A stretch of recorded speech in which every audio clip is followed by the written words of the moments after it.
Previously, we have already set up PyCharm and we have linked your PyCharm to your GitHub account.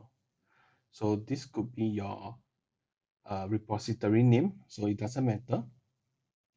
You may have already added a new file. So the one that is a default is main.py. Okay, we don't need to use this, so we can delete the entire code.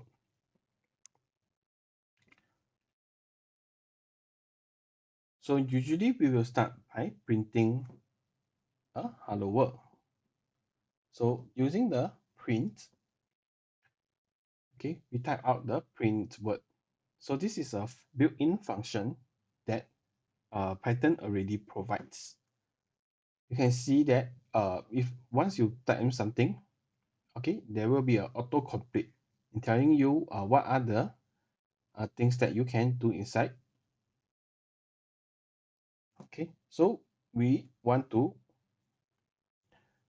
put in some values or a string. Okay, so we can use either the single inverted comma or the double inverted commas. You should also notice that after I have key in the first or the single inverted comma or the double inverted comma, okay, it will be enclosed by the same inverted comma. So you should uh, usually would not be typing this wrongly. Okay, so we can type in the hello world inside the inverted commas. Okay, so we have this print of hello world. Okay, now we are to run this program. Okay, even a single line, you can run this automatically. Okay, so at the bottom, you should see a terminal here. Okay, so there are two ways to do that. You can use the terminal, okay, by typing Python and the name of your file, which is the main.py. Okay, enter. You should see that the hello world is printed out. Okay, you can also use the run button here. Okay, then they will show you a different window saying that they are running this thing, okay, with the hello world. So basically we are using the shortcut Python and the file name in the previous example. Okay, so both of them will give you the output of the program.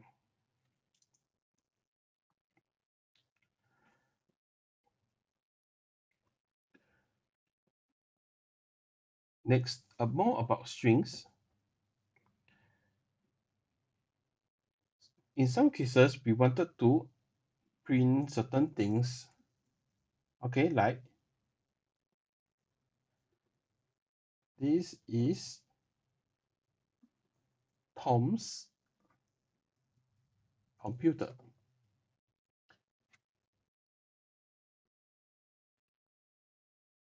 You will find out that there are some red wiggly lines below this text.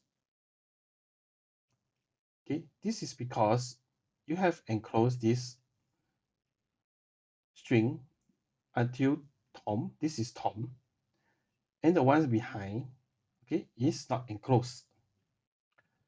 But you wanted to use the single inverted comma. Okay, this is where we can use the escape character slash here. Okay, so that this slash is ignored by this syntax here.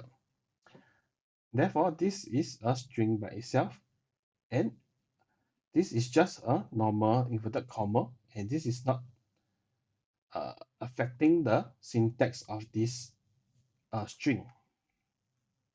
And this is how you can use your escape characters. You should also notice that there is a color change. So in my IDE setup, a string, Okay, it is in green color. But let's say if I were to have a mistake earlier on, this is in a different color. So you should already notice that something is wrong with it. And you can hover above it to find out that,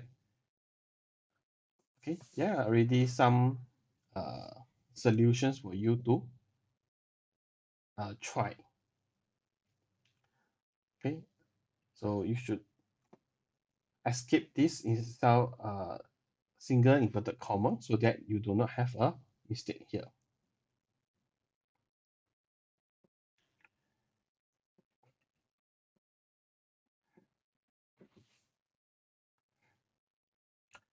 So for a string, there is no limit of how much you can type.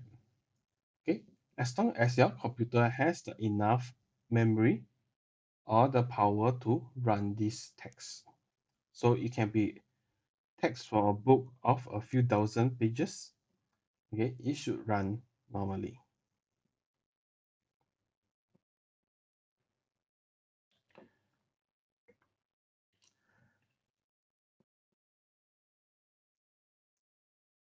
If you want to type in multiple lines,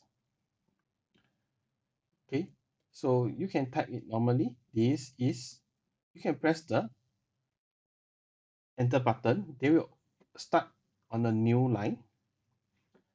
Okay, this is Tom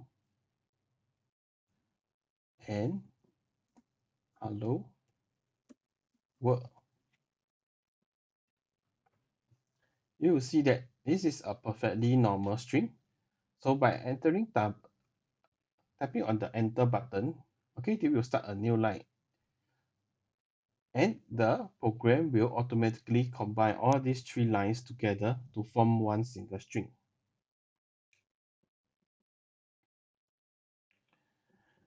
Another way is using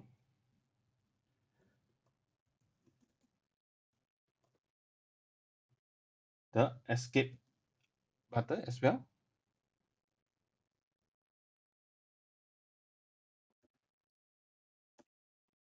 So that you can continue on a different line.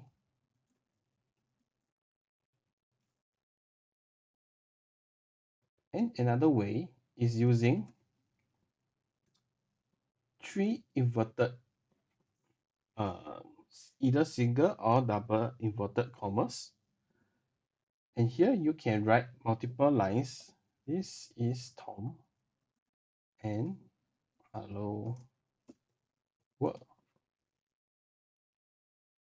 So they will work fine as well.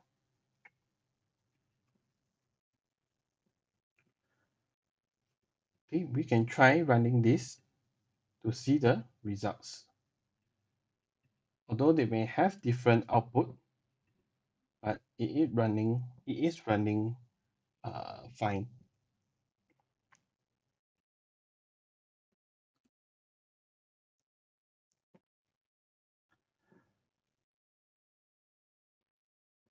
For numbers, it is easy. We do not need to use the inverted commas, either the single one or the double.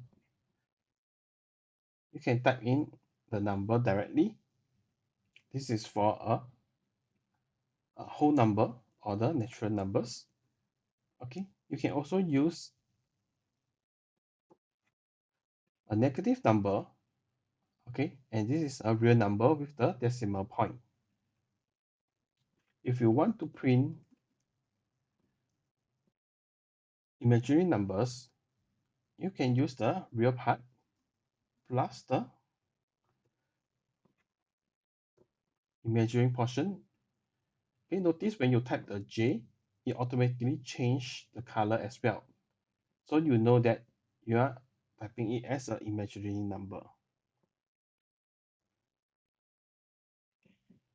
Same as the string, there's no limit of how long or how big your numbers can be, as long as your computer is able to support in terms of the memory or your storage.